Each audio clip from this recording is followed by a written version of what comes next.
வணக்கம் நண்பர்களே. நான் இப்போ என்ன பார்க்கணும், நம்ம ஊரில் வாழை காஞ்சிருக்கு. நேற்று அடித்த மழையிலையும் காற்று, நல்ல காற்று.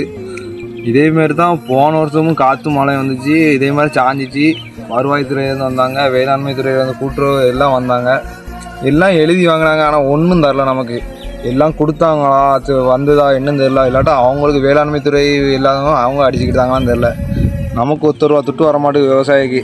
நம்ம விவசாயி லாஸ்ட் வர கடன் தண்ணி வாங்கி கை கட்டி நிற்க வேண்டியதான். அந்த நிலமை தான் வரப்போகுது. இனிமேல் நான் எங்கள் ஊரில் வாழை யாரும் போடுற மாதிரி இல்லை, வாழைக்காடும் பார்க்க மாதிரி இல்லை.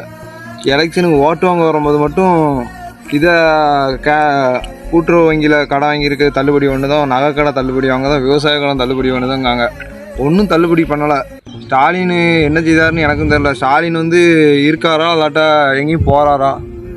விவசாயங்கன தள்ளுபடினா எங்கே தள்ளுபடி? 4 வருஷம் ஆகிட்டு நீங்கள் ஆட்சிக்கு விவசாயங்கன தள்ளுபடி பண்ணல. விவசாயம் கஷ்டம். லாஸ்ட் வர இப்படி தான் சங்கடப்பட்டுட்டு தான் இருக்கோம். நாங்கள் என்ன பண்ண போகிறோம்னு தெரில இது வரைக்கும். நீங்களும் வீடியோலையும் பார்த்துட்டு இருக்க தான் செய்தீங்க. முக்கியமாக வேளாண்மை துறை கணக்கெடுக்க இந்த வருஷம் வர வேண்டாம். நீங்கள் வேஸ்ட்டு தான். எங்களுக்கு ஒன்றும் தரப்போதில்லை. நீங்கள் தின்னுட்டு போறியா வேளாண்மை துறையிலேருந்து? இந்த உரம் வாங்க உரத்தையாட்டு தள்ளுபடி பண்ணலாமல், உரத்துக்கும் துட்டு தானே வாங்குது எங்கள்கிட்ட இருந்து வாய் துட்டினாலும்.